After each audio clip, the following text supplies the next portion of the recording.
पहला सवाल सर यही करना चाहूँगी कि गर्मी का मौसम है, बच्चे बीमार पड़ रहे हैं, डिहाइड्रेशन और लू से आखिर कैसे बचा जा सकता है? जैसे कि आपने अभी ओआरएस का जिक्र किया, तो क्या ओआरएस, ग्लूकॉन डी या फिर हम इलेक्ट्रॉल की बात करें तो उसको भी लेने का क्या कोई फिक्स्ड अमाउंट है कि हमें दिन में इतने ही बार लेना चाहिए, उस पर क्या है? लेकिन गर्मियों की ही बात करें तो बच्चों को क्या अपने रूटीन में चेंज करना चाहिए और क्या कुछ अपनी डाइट में ऐड ऑन करना चाहिए? आपने फ़ोन की बात करी तो स्क्रीन टाइम क्या रखना चाहिए, क्योंकि देखते हैं कि बच्चे बहुत एक्सेसिव फ़ोन देखते हैं। क्या कुछ स्क्रीन टाइम में भी कुछ बदलाव पेरेंट्स को करना चाहिए कि कम फ़ोन दें और कितनी देर फ़ोन दें? एक नई ज़िंदगी और उसके साथ जुड़ी ढेर सारी जिम्मेदारियाँ।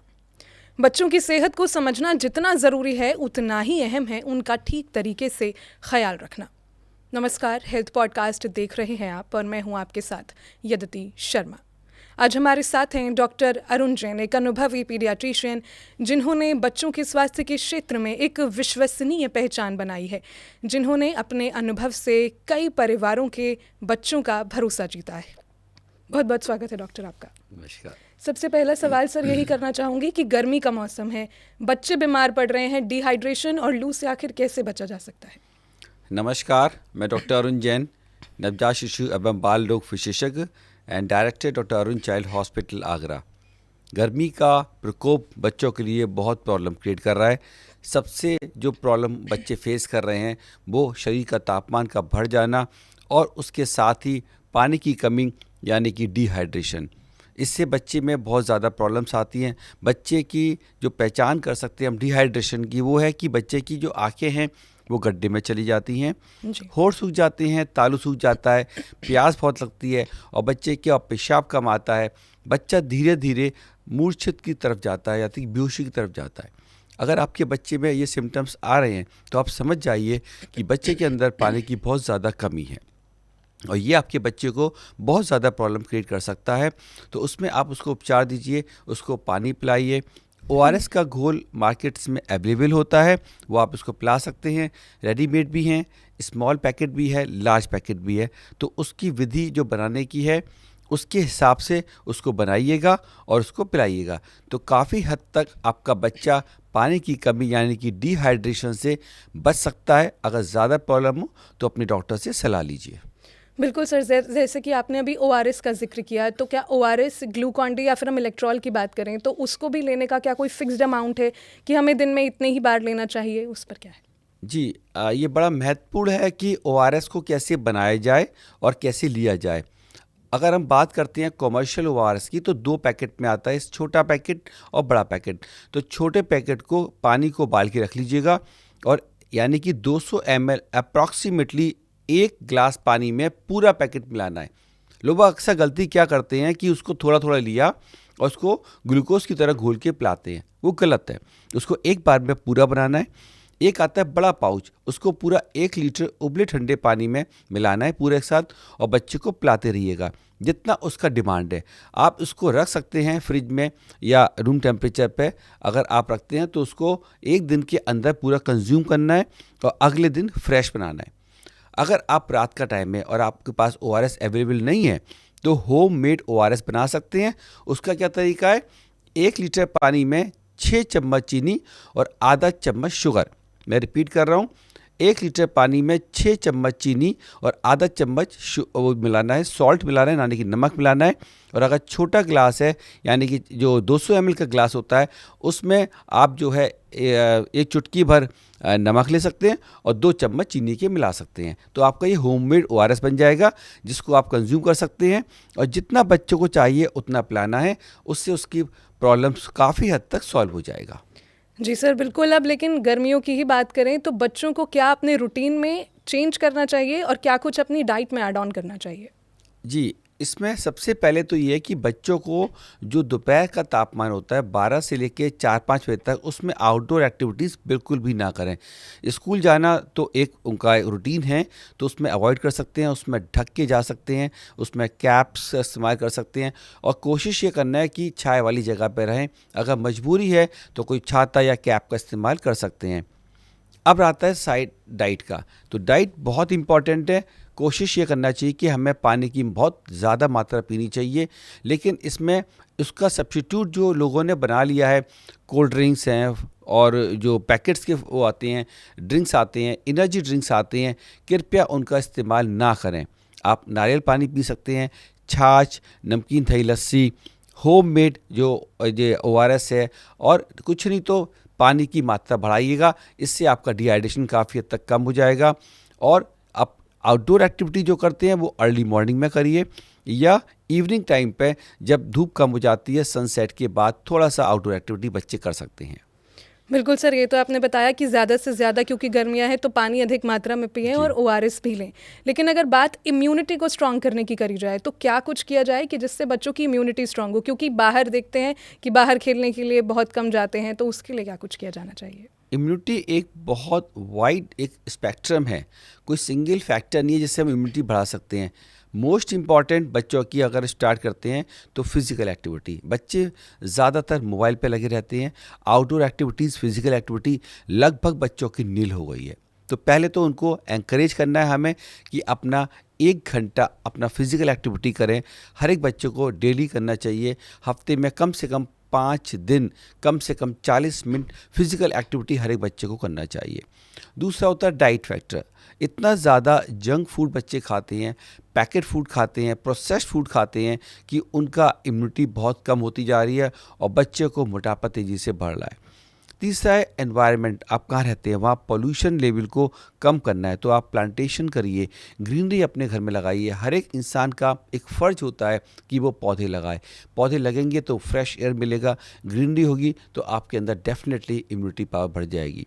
और सबसे इम्पॉर्टेंट चीज़ है केमिकल्स से रिलेटेड जो चीज़ें हैं, प्रिजर्वेटिव से रिलेटेड जो चीज़ें हैं, ड्रिंक्स वगैरह हैं, फूड हैं, उनको आपको अवॉइड करना है। अगर आप इन सब चीज़ का रूटीन करेंगे तो डेफिनेटली आपकी बॉडी की इम्यूनिटी पावर बढ़ेगी, आपके अंदर स्फूर्ति आएगी और बहुत एक्टिव हो जाओगे आप।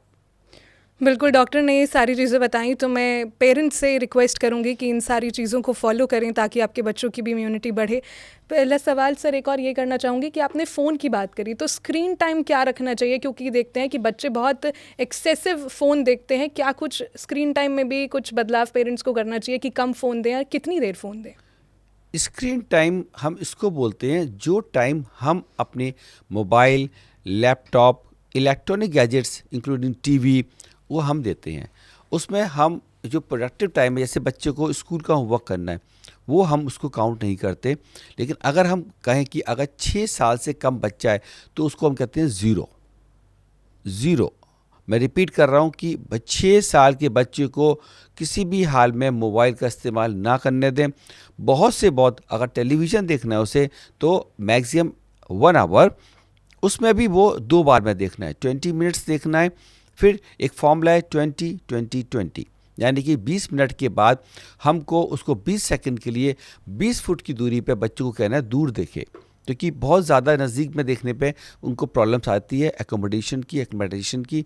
तो 20 मिनट्स देखने के बाद 20 सेकंड्स का ब्रेक करके वो 20 फीट दूरी पर देखे और 2 बार में उसको स्प्लिट करना है। अब बात करते हैं 6 से 12 साल, तो उसमें लगभग 1 से 2 घंटा बच्चा देखे। अगेन सेम फॉर्मूला, ब्रेक करके देखना है, एक साथ ही देखना है। उसमें ऐसा नहीं है कि 1 घंटा टीवी देखा, 1 घंटा मोबाइल देखा, 1 घंटा लैपटॉप देखा, नहीं, सभी को मिला के 1 to 2 आवर्स। 12 साल से ऊपर बच्चे का रिक्वायरमेंट के हिसाब से है उसका। कई बार बच्चे कंपटीशन में जाते हैं तो उनका क्या ज़रूरत है उसके हिसाब से दें। अगर बहुत ज़्यादा उनका वर्क है, स्कूल का होमवर्क है, लैपटॉप पे या मोबाइल पे, तो फिर वो अपना जो एंटरटेनमेंट वाला जो मोबाइल पे देखते हैं उसको कट ऑफ करें। अगर आप इसको फॉलो करेंगे तो डेफिनेटली आपका बच्चा हेल्दी रहेगा। आजकल बहुत सारी प्रॉब्लम्स आ रही हैं, जैसे वर्चुअल ऑटिज़म नाम की बीमारी है, वो अत्यधिक इस्तेमाल करते हैं। जो पेरेंट्स 1 साल से कम बच्चा मोबाइल का इस्तेमाल करता है, अभी रिसर्च हुआ है एम्स में, इसमें ये बताया गया कि उनके बच्चों को 3 साल के बाद ऑटिज़म नाम की बीमारी हो जाती है, जिसमें बच्चा कंप्लीटली सोसाइटी से कट ऑफ हो जाता है, अपनी दुनिया में खो जाता है और बहुत ज़्यादा प्रॉब्लम्स पेरेंट्स को फेस करना पड़ता है। तो सोशलाइजेशन करिए, ना कि मोबाइल का इस्तेमाल। बच्चों को सोसाइटी में मूव करने दें, उनको मिलने दें, तो आपका बच्चे का ग्रोथ फिजिकल एंड मेंटल दोनों अच्छी होंगी। ग्रोथ के लिए हमें समझ में आया कि ज़्यादा सोसाइटी में मिलाना जुलाना चाहिए बच्चों को, ताकि वो और ज़्यादा चीज़ें सीखें। लेकिन अगर सर बात करें कि बच्चे जो हैं वो फिज़िकल एक्टिविटी अब बिल्कुल नहीं कर रहे हैं क्योंकि फ़ोन पर बहुत ज़्यादा बिजी हैं, तो क्या उसका भी हेल्थ पर असर पड़ रहा है क्योंकि बिल्कुल भी बाहर नहीं जाते हैं? क्या उससे भी जी, हेल्थ रीजंस बहुत बढ़ रहे हैं? ज़्यादा पड़ रहा है। जब हमने प्रैक्टिस शुरू किया 25 साल पहले, तब हमारे को एक बीमारी थी क्वाशिकोर मेरास्मस, यानी कि प्रोटीन एनर्जी मालन्यूट्रिशन, यानी कि कुपोषण की समस्या बहुत गंभीर थी हमारे देश में। आज मैं देखता हूँ पिछले 5 साल में अचानक ही मोटापा बढ़ गया है। बेटे का बच्चा 10 साल का 11 साल का बच्चा आ रहा है, 34-35 किलो का जो होना चाहिए वो 75 केजी का बच्चा आ रहा है हमारे पास। पिताजी का वज़न है 65 और 11 साल के बच्चे का वेट है 75। सोचिए क्या होगा आगे चल के उसको, डायबिटीज़, हाइपरटेंशन और ना जाने कितनी बीमारियां, घुटने की बीमारी हो जाएंगी, अस्थमा की बीमारी हो जाएंगी। ये सब एक ट्रिगर है, एक एटम बॉम्ब पे हम बैठे हुए हैं आज की तारीख में। फिजिकल एक्टिविटी बिल्कुल ज़ीरो हो गई है बच्चे की। इसलिए हर एक पेरेंट से इस पॉडकास्ट के माध्यम से विनती है कि कृपया करके आप खुद और आपका बच्चा कम से कम डेली 30 से 40 मिनट फिजिकल एक्टिविटी करिए, हफ्ते में 5 बार। आप कुछ नहीं तो अपने घर में रस्सी कूद सकते हैं, बास्केटबॉल का वो लगा सकते हैं, उसमें कर सकते हैं। आप घर में एक्सरसाइज कर सकते हैं अगर बाहर आपके पास जगह नहीं है। और सबसे अच्छा है पार्क में लेके जाइए, सोशलाइजेशन होगा, फिजिकल एक्टिव बढ़ेगी, बच्चा अपने आसपास के एनवायरनमेंट को देखेगा, एक फ्रेश एयर लेगा। अर्ली मॉर्निंग एक्सरसाइज बहुत इंपॉर्टेंट है। अगर बच्चा स्कूल जाता है तो शाम को खाने से पहले उसको ये फिजिकल एक्टिविटी जरूर कराइएगा। बिल्कुल सर, अब हम देखते हैं कि बच्चे स्कूल जाते हैं, बहुत ज़्यादा स्ट्रेस है या फिर कुछ और बहुत ज़्यादा सोचने लगते हैं, तो उससे कैसे बचा जा सकता है? कैसे स्ट्रेस फ्री रहें, क्योंकि अभी ये लाइफ नहीं है इतना ज़्यादा स्ट्रेस लेने की। जी, अचानक स्ट्रेस के केसेस बच्चों में बढ़ने लगे हैं और उसमें हिस्टेरिकल के केसेस भी बढ़ गए हैं। हिस्टेरिकल केसेस स्पेशली गर्ल्स, जो टीनेजर गर्ल्स में बहुत तेज़ी से बढ़े हैं। उसमें स्ट्रेस फैक्टर होता है, बहुत सारे कंपटीशन का ज़माना है, बच्चों को अपनी रैंक चाहिए। कई बार केसेस अभी हाल में देखा कि एक बच्ची को 98% चाहिए था, 10th का रिजल्ट आया 94% आया, उसने सुसाइड कर लिया। कहाँ जा रही है हमारी सोसाइटी? हमारा एक दायित्व है कि अपने बच्चों को समझाएं कि खाली मार्क्स ही ज़िंदगी की सफलता का वो नहीं है, कुंजी नहीं है, है ना। आपके लिए बहुत सारी चीज़ें हैं, बहुत सारी अपॉर्चुनिटीज़ आएंगी। तो बच्चे को स्ट्रेस फ्री एनवायरनमेंट अपने थोपे ना कि तुझे 99% लाना है, 100% लाना है। उससे कहना जितना तू अपनी तेरी कैपेसिटी है उसके हिसाब से कर, फिजिकल एक्टिविटी कर, अपनी सेहत का ध्यान रख, खाने पीने का ध्यान रख। तो अगर हम पेरेंट्स एज अ पेरेंट्स अपना जो थोपे ना पेरेंट बच्चों के ऊपर, कई बार कैरियर चूज़ करने में उस पर थोप देते हैं, तुझे इंजीनियर ही बनना है, वो कुछ और बनना चाहता है तो उसको करने दो, उसको गाइड करें। उसको एक पेरेंट्स की तरह आप उसको गाइड करेंगे तो डेफिनेटली एक हेल्दी रिलेशनशिप एस्टेब्लिश करिए, उसके पास बैठिए। प्रॉब्लम क्या है, हम लोग खाना भी साथ नहीं खाते, हर एक बच्चा अपने अपने खाने में लगा हुआ है, माँ बाप कभी खा रहे हैं। तो एक हैबिट बनाइए कि कम से कम दिन में एक बार पूरी फैमिली साथ बैठ के 1 घंटा बिताएगी, खाने के टेबल पे सबसे अच्छा होता है, उसमें डिस्कशन करिए। बच्चों को अपना दोस्त बनाइए, उनकी प्रॉब्लम समझिए। स्पेशली जो टीनेज बच्चे हैं, ना तो वो बड़े में आते हैं ना बच्चों में आते हैं, उनमें सडनली बहुत ज़्यादा स्ट्रेस बढ़ रहा है। तो उनकी बातों को सुनिए, समझिए, उसको सॉल्यूशन दीजिए, तो डेफिनेटली बच्चे स्ट्रेस से कम आ जाएंगे। जो पेरेंट्स हैं उनसे यही बोलूँगी कि अपने जो टीनेज बच्चे हैं उनका ज़्यादा ख्याल रखें, उनके साथ बैठें, जैसे डॉक्टर ने अभी अभी एडवाइस किया। लेकिन डॉक्टर, एक सवाल ये है कि अगर बच्चों की हम बीमारियों की बात करें हैं, तो जो बार बार बच्चों में सर्दी, खांसी या ज़ुकाम होता है, क्या वो बार बार होना नॉर्मल है? नहीं, बार बार होना नॉर्मल नहीं है। डेफिनेटली इसमें कई सारे फैक्टर्स हैं, जैसे कि हमने कहा एनवायरमेंटल फैक्टर है। तो ज़्यादातर जो कॉमन कोल्ड और फ्लू के केसेस अचानक जब मौसम बदलता है, मार्च हुआ, दिवाली हुआ, या बच्चे स्कूल गोइंग बच्चा है, तो ज़्यादातर मैंने देखा है जो उन बच्चों में तेज़ी से बढ़ता है, लेस देन 5 ईयर्स में तेज़ी से बढ़ता है। उसमें अगर आप प्रॉपर कंसल्टेशन लेंगे अपने डॉक्टर से, प्रॉपर मेडिकेशन करेंगे, होम रेमेडीज़ से बचेंगे या केमिस्ट से दवा लेके काम चलाना, तो इससे आप अगर बचेंगे तो डेफिनेटली आपका बच्चा जल्दी ठीक होगा। 70% केसेस में हमने देखा है कि लोग बार अपने आप पहले ट्राई करते हैं, फिर केमिस्ट से ट्राई करते हैं, नतीजा क्या होता है कि बच्चा को जो सिंपल कॉमन कोल्ड वो निमोनिया में कन्वर्ट हो जाता है और इंसिडेंस बढ़ जाते हैं। तो सेल्फ मेडिकेशन से बचना है, बच्चे की डाइट का ध्यान रखना है, उसकी फिजिकल ग्रोथ पर ध्यान रखना है, उसकी एक्टिविटी पर ध्यान रखना है। सभी चीज़ें ये कंबाइंड फैक्टर होती हैं बच्चे को ठीक करने में, खाली मेडिसिन का अलोन रोल नहीं होता। तो उस पर ध्यान देंगे तो डेफिनेटली आपके बच्चे की इम्यूनिटी डेवलप होगी और उसको बार बुखार, खांसी, जुकाम की समस्याएं काफ़ी हद तक कम हो जाएंगी।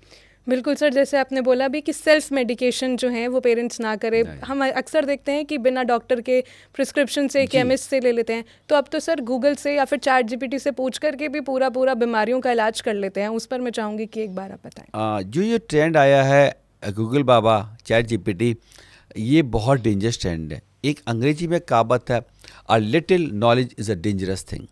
कई बार ओवर डायग्नोस कर लेते हैं, कई बार अंडर डायग्नोस कर लेते हैं। अब बच्चे को अगर निमोनिया है ना, तो उसकी सीवियरिटी आप चैट जीपीटी नहीं बता पाएगा। जब तक आप बच्चे को एग्जामिन नहीं करेंगे थॉरोली, आप उसको ऑस्कल्टेट नहीं करेंगे, तो उस सीवियरिटी के हिसाब से आप उसको ट्रीटमेंट देते हैं। कभी कभी आपको सीवियरिटी पता ही नहीं लगती और आप उसको ट्रीट नहीं करते। कभी कभी बहुत सीवियर होता है और चैट जीपीटी उसको असेस नहीं कर सकता। तो आप कभी भी मेडिकल पॉइंट ऑफ व्यू से चैट जीपीटी और गूगल का इस्तेमाल ना करें, किसी भी सोशल मीडिया का इस्तेमाल ना करें। आप थोड़ा रेफरेंस ले सकते हैं उससे, आपकी क्या ये सिम्टम्स आ रहे हैं, तो मेरे बच्चे को क्या बीमारी है, तो आप उसका एक आपको आइडिया लग सकता है। लेकिन ट्रीटमेंट पार्ट, डायग्नोस्टिक पार्ट का इस्तेमाल उसका ना करें। वो एक जनरल सजेशन दे सकता है। अलग से ऐप्स आते हैं जो डॉक्टर्स को पॉइंट ऑफ व्यू से तो ठीक है, लेकिन अपने आप सेल्फ मेडिकेशन, फिर मैं कहूँगा किसी भी सोशल मीडिया चाहे कोई भी हो, उसका इस्तेमाल करके आप सेल्फ मेडिकेशन ना करें। आप बच्चे को बहुत, अपने को भी और बच्चे को भी एक बहुत ख़तरनाक उसमें डाल रहे हैं। बिल्कुल सर, तो ये तो हम समझ गए कि सेल्फ मेडिकेशन बिल्कुल गलत है। अपने डॉक्टर से एडवाइस लें फिर ही कुछ करें। लेकिन अब हम देखते हैं कि विटामिन सिरप्स को लेना एक ट्रेंड बन चुका है। बच्चों को जल्दी विटामिन सिरप दे देते हैं, तो वो कितना सही है? विटामिन सिरप का इस्तेमाल उसी स्थिति में होना चाहिए जैसे बच्चा आपके पास आ रहा है और उसका, जैसे बताया, इनटेक बहुत कम है ना। बच्चे आजकल फास्ट फूड, जंक फूड का इस्तेमाल इतना ज़्यादा करते हैं कि उनके एसेंशियल न्यूट्रिएंट्स, एसेंशियल विटामिन्स की बहुत ज़्यादा कमी आ गई है। तो आपका डॉक्टर ही उसका सही इस्तेमाल करके बता सकता है कि क्या इसको ज़रूरत है या नहीं है। अगेन कहूँगी, अपने आप दवाइयाँ ना दें। विटामिन्स भी एक तरह का मेडिकेशन है, बच्चे की रिक्वायरमेंट के हिसाब से ही दिया जाता है। हर एक, कोई ऐसे नहीं कि हर एक पर्चे पे विटामिन चलेगा, ऐसा नहीं होता। लेकिन अब बात अगर न्यूबॉर्न बेबी की कर ली जाए, तो सर ये जानना चाहूँगी कि जो 6 महीने के न्यूबॉर्न्स होते हैं उनको खाने में क्या देना चाहिए और क्या नहीं? न्यूबॉर्न पीरियड अगर हम स्पेसिफाई करें तो 30 दिन, जन्म से लेकर 30 दिन तक के बच्चे हैं, उनको हम न्यूबॉर्न की कैटेगरी में रखते हैं।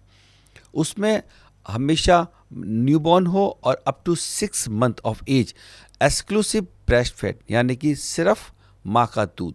हम इसको बताएं चाहेंगे कि सिर्फ माँ का दूध का मतलब उसमें पानी, घुट्टी, चाय, गाय का दूध, भैंस का दूध, डिब्बे का दूध कुछ भी शामिल नहीं है।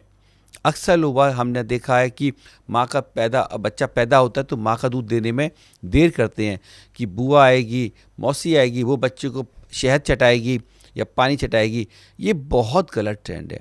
पैदा होते ही बच्चे को आधे घंटे के अंदर अंदर माँ का दूध मिल जाना चाहिए। अगर ऑपरेशन से है तो भी 1 घंटे के अंदर, मैक्सिमम 2 घंटे के अंदर अंदर बच्चे को माँ का दूध पिला देना चाहिए। इसलिए एक्सक्लूसिव ब्रेस्ट फीड सिर्फ माँ का दूध पहले 6 महीने में। 6 महीने के बाद माँ का दूध चलता रहेगा और साथ में पौष्टिक आहार भी उसमें ऐड कर सकते हैं। सर अगर आपने ये बताया, तो अब जैसे बेबी पैदा होता है तो उसके बाद कब तक सॉल्ट और शुगर को अवॉइड करना चाहिए? जी, इसको लेके ना ये सोशल एक ट्रेंड बन गया है कि बच्चे को सॉल्ट ना दें, शुगर ना दें। तो उसमें कुछ स्पेसिफिकेशंस हैं कि आप एडिड शुगर, एडिड सॉल्ट नहीं देना है। जैसे कि आपने 6 महीने पे बच्चे के लिए खाना बनाया, जैसे कोई भी एक दाल बनाया या सब्जी बनाया, तो पहले तो ये पता होना चाहिए कितना गाढ़ा होना चाहिए, पानी पानी नहीं पिलाना है। तो जैसे आपने उंगली पर दाल ली या सब्जी ली, उतना गाढ़ा बच्चे को सब्जी या दाल देना है। उसमें थोड़ा सा जो हम नॉर्मली खाना बनाते हैं उतना वो सॉल्ट है वो चलेगा। एडिड सॉल्ट नहीं चाहिए, पंजाबी तड़का नहीं चाहिए। तो इसलिए ये कहते हैं कि बिल्कुल सॉल्ट ना दें, ये गलत है। अमेरिकन गाइडलाइंस भी ये कहती है कि एडिड सॉल्ट नहीं होना चाहिए। ठीक है, तो हम जो ट्रेडिशनल घर में खाना बनाते हैं, इंडियन खाना बहुत अच्छा खाना है जो बच्चे की सेहत के लिए, स्पेशली जो जैन फूड है वो बहुत अच्छा है, और इंडियन फूड ही सबसे अच्छा है, कोई स्पेशल फूड आपको नहीं देना। अब आता है शुगर पे, तो शुगर डेफिनेटली 1 साल तक अवॉइड करना चाहिए, क्योंकि अगर आपने शुगर दिया तो बच्चा आपका नमकीन सब्जियां नहीं खाएगा, लौकी की सब्जी नहीं खाएगा आगे चल के, क्योंकि हमारा इंसानों का टेस्ट मीठे की तरफ जाता है। अगर हमें मीठा दे दिया जाए और नमकीन देंगे तो डेफिनेटली हम पहले मीठा उठाएंगे। ऐसी बच्चा होता है, उसको आपने पहले से ही मीठा चीज़ दे दिया तो वो नमकीन चीज़ें नहीं खाएगा। तो अवॉइड करिए शुगर को पहली साल, उसके बाद धीरे धीरे आप उसको ऐड कर सकते हैं। इसलिए हम मना करते हैं कि जो पैकेट फूड है, जो अक्सर माएँ देती हैं बच्चों को शुरुआत में ही, उसको बिल्कुल अवॉइड करिए, क्योंकि उसमें बहुत ज़्यादा मीठा होता है। और एक बार बच्चे ने वो पैकेट फूड खा लिया तो बच्चा फिर आपके घर की बनी हुई हरी सब्जी नहीं खाएगा। इसलिए हमेशा याद रखिए, बच्चे को 6 महीने के बाद होममेड फूड दीजिए, कोई भी पैकेट फूड ना दें। 1 या 2 साल तक जो भी है उसको शुगर ऐड ना करें, लेकिन जो सॉल्ट है वो अपने खाने में जो बनाते हैं जितना मिनिमम से मिनिमम चाहिए स्वाद के लिए उतना ऐड कर सकते हैं आप। जी सर, अगर अब बात करें कि न्यूबॉर्न बेबी को मसाज करना कितना ठीक है और उसका सही तरीका क्या है, क्योंकि हम पहले देखते थे, पहले तो जो दादी नानी थी वो मसाजेस देती थी, लेकिन अभी जो मॉडर्न पेरेंटिंग है उसमें कई जो पेरेंट्स हैं वो प्रेफर नहीं करते हैं मसाज देना। नहीं, मसाज बच्चे के लिए बहुत ज़रूरी है। मसाज जैसे बच्चे की टुंडी जब झड़ जाती है और उसके बाद लगभग आप पहले 2 हफ्ते के बाद आप आराम से उसके मसाज कर सकते हैं। और बस ये कि उसमें उसको अगर सर्दी का मौसम है तो उसके बॉडी को एक एक पार्ट को एक्सपोज करिए। गर्मी में आप कोई भी मसाज किसी भी ऑयल से कर सकते हैं, बेस्ट इज़ कोकोनट ऑयल। और इसके अलावा भी जो भी आप ऑयल यूज़ करते हैं बहुत ज़्यादा मात्रा ना लें, कम मात्रा लें। कमर्शियल अवेलेबली मसाज ऑयल्स आते हैं, वो भी अच्छे होते हैं। मसाज करना बहुत ज़रूरी है। बच्चे की जो ग्रोथ होती है, एक्टिव होता है बच्चा, उसको आराम से जेंटली मसाज करिएगा। और डेफिनेटली मैं रिकमेंड करूँगा आप प्लीज़ मसाज करिए। उसमें गलत धारणा है कि मसाज नहीं करना चाहिए। सर, डाइपर्स बहुत ज़्यादा यूज़ करते हैं, डाइपर्स न्यूबॉर्न्स के लिए कितने सेफ़ हैं और कितनी देर तक के लिए ही लगाना चाहिए? देखिए, अगर आप डायपर का इस्तेमाल करते हैं तो घर में बिल्कुल ना करें। अक्सर ये प्रॉब्लम आ रहा है कि बच्चों की बाउल हैबिट्स, टॉयलेट ट्रेनिंग, ये सब डिस्टर्ब हो रहा है। बच्चा उसमें गीला पड़ा रहता है, इतना हाई सोकिंग पावर है कि बच्चे का सारा नीचे का हिस्सा है वो गीला रहता है, तो उसके ऊपर फंगस डिपॉजिट हो जाता है और डायपर रैशेस के केसेस तेज़ी से बढ़ रहे हैं। और बच्चा बहुत ज़्यादा इरिटेबल हो गया है, उसकी बाउल हैबिट्स चेंज होती जा रही हैं।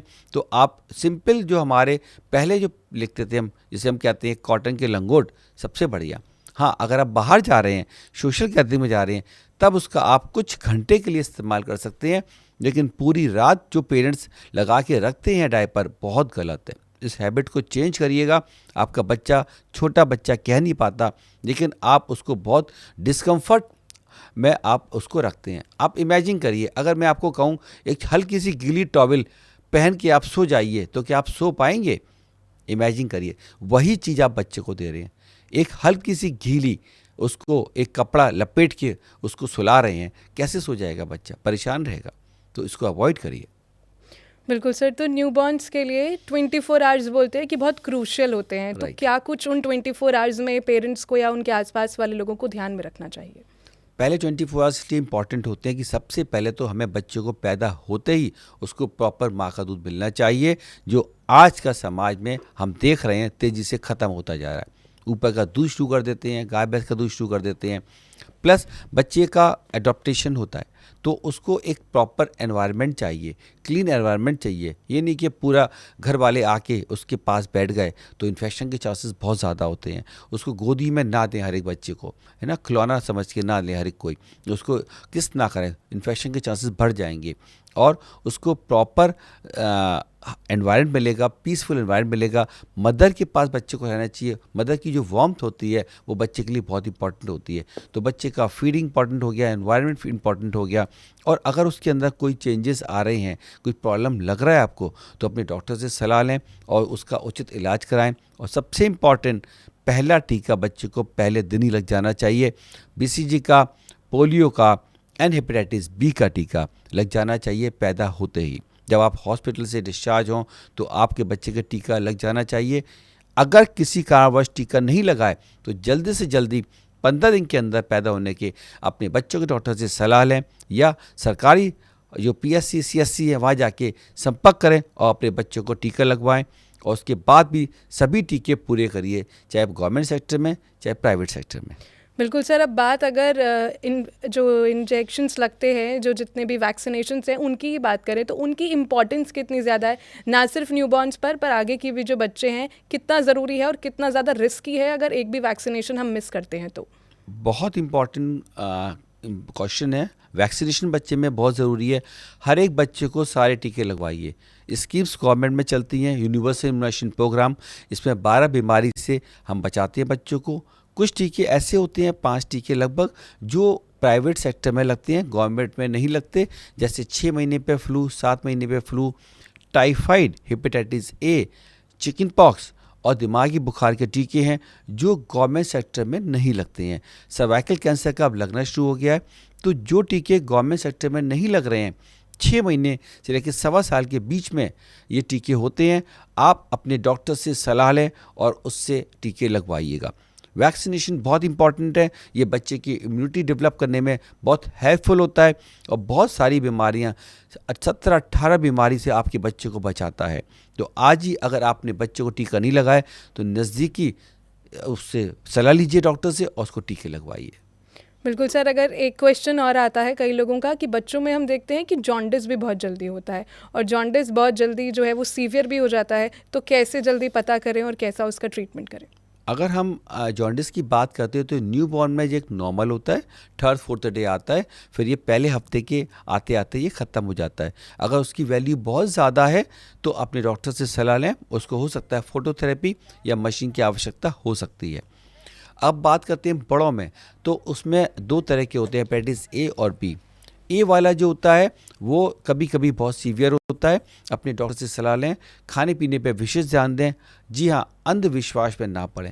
आजकल बहुत अच्छी मेडिसिन आ गई हैं, तो एक डॉक्टर सलाह करके आप उसको डायग्नोस कर सकते हैं कौन सा वाला पी लिया है, उस हिसाब से आपको ट्रीटमेंट लेना बहुत ज़रूरी है। सर एक क्वेश्चन और है, क्या पेट एनिमल्स का भी आसपास होना बच्चों की हेल्थ पर पॉजिटिव या कोई नेगेटिव इम्पैक्ट डालता है?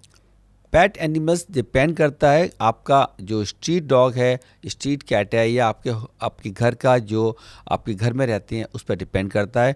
तो बहुत ज़्यादा आप स्ट्रीट जो डॉग्स होते हैं, एनिमल्स होते हैं, उनसे बच्चों को दूर रखिएगा, क्योंकि उनकी जो बाइट होती है वो कभी कभी वो डॉग है वो उसको टीका नहीं लगा होता, तो वो बच्चे को रेबीज कर सकता है।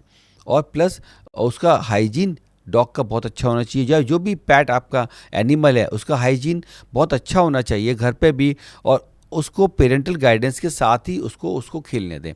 जो आपका पेट है उसका वैक्सीनेशन पूरा हो, उसकी हाइजीन बहुत अच्छी होनी चाहिए, और थोड़ा सा दूर रखिएगा छोटे बच्चे से। तो स्पेसिफिकली मैं कहूँगा अवॉइड करें जितना भी हो सकता है। तो इन सारी इन्फॉर्मेशन के लिए बहुत बहुत थैंक यू डॉक्टर।